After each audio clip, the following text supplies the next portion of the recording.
It's not even plugged in yet, it still makes a dinging, so you know it's going to be quality. Hey travellers, I'm Anne's daughter Laleko. So I wanted to show you my Chinese apartment. It's a 1-bedroom and I live in a second tier city, although they are changing what's a first tier, what's a second tier. I live in Qingdao, so it is an older building. It's definitely older on the inside. It's the biggest apartment I've ever had living abroad. The company pays for my accommodation, so I'm not sure how much it costs per month. Just wanted to show you the layout in case you're moving here or are looking for an apartment and wanting to know what it actually looks like. In the hallway, the lifts are just there. And then here's my door. I believe this is some Chinese New Year thing. Anyway, I have a punch code to get in. Oh, it's my house because hello kitty. And we walk into this foyer area. This is where I put my handbag, bike helmet and other crap. My plant. This actually came with the apartment. Oh, I should mention, so all the furniture and everything comes with the apartment, whether it's bought by the landlord or by the company, it is all provided. So when you walk straight in, you can see right into my bedroom. To the left is the worst bathroom I've ever had to live with. It's a wet bathroom, which is totally fine. It's just hopeless. For example, here is the toilet and here is a chopstick. The washing machine is also in here. So I have to plug in the hot water every day. I don't leave it on because it is really expensive to run. The flooring is this fake wood stuff and it does fine. As you can see, it is really old. And that's the DIY. Carrying on through. This is to my bedroom. Inside bed. This is my open closet. You can see I've been shopping at IKEA from the box. I have a sofa in here and my other closet. You can see the company bought me a duvet but didn't take note of the size.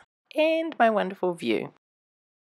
Anyway, it is quite a large space. These are the most useless curtains I've ever come across. Coming out in the main rooms and kitchen slash living slash dining. It's quite simple. 2 cooktops. This is the extent of the cooking, and so I really don't cook that much. An extractor fan that doesn't work. Oh, my Christmas decoration. Got this NutriBullet on Taobao, and it has been a lifesaver. It's how I have my smoothies in the morning. In my top cupboards are for glasses and plate. Excellent friend bought me that mug so I could have a cup of tea.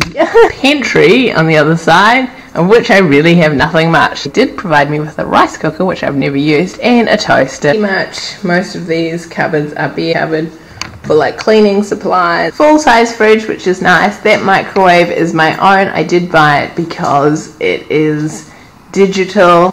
This is the microwave they did provide, and as you can see, it's this old style turn, and hope that you just know that that's 1 minute and 30 seconds. It's not even plugged in yet, it still makes a dinging, so you know it's going to be quality. A lot of dancing space, so that's good. Oh, I will say, so I have to get water delivered because you can't drink the water out of the tap in China. Instead of having a water cooler, they have this thing going and off, and look, it does the trick. To get 2 bottles, you just have to pay for a second deposit on the bottle.